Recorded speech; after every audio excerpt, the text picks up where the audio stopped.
The overview of the week for this Sunday is the book of Joel.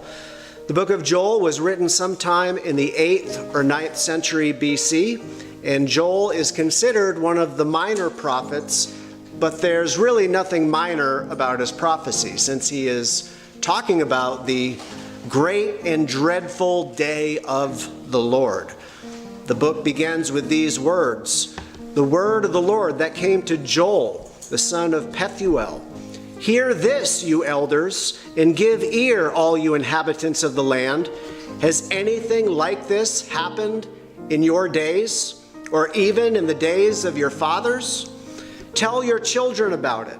Let your children tell their children, and their children another generation." So Joel speaks about this time of trial that is coming upon the children of Israel. The land would be devastated first by swarming locusts and then through severe drought. And this would have such an impact, it would affect the offerings at the temple. So this was a terrible time for the nation. And his message is, wake up, because the day of the Lord is coming. God is going to visit Israel, and in this instance, he is going to visit in judgment. Now, while there was this initial day of the Lord way back then, this also points ahead to that final eschatological day of the Lord, which will occur in what we call the end times, during the time period Jesus referred to as the Great Tribulation.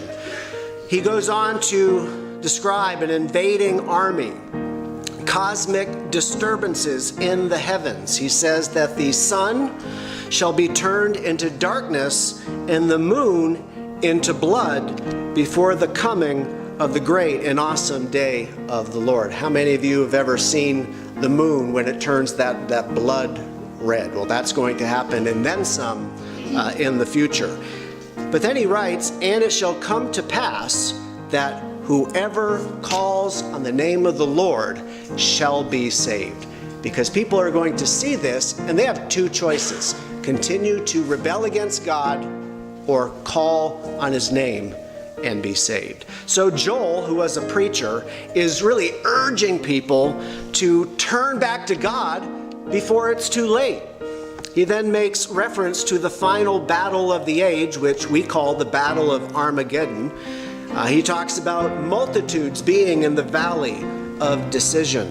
But the good news that he has for God's people, he said, the Lord will be a shelter for his people. The book ends in chapter 3 with the blessing that will come after the day of the Lord in the millennial kingdom. The Lord says, "So you shall know that I am the Lord your God, dwelling in Zion, my holy mountain. Then Jerusalem shall be holy, and no aliens shall ever pass through her again.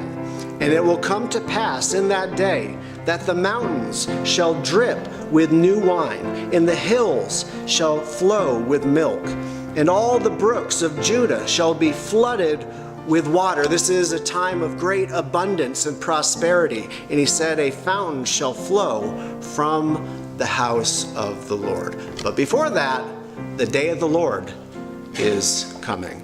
And to those who have an ear, let them hear.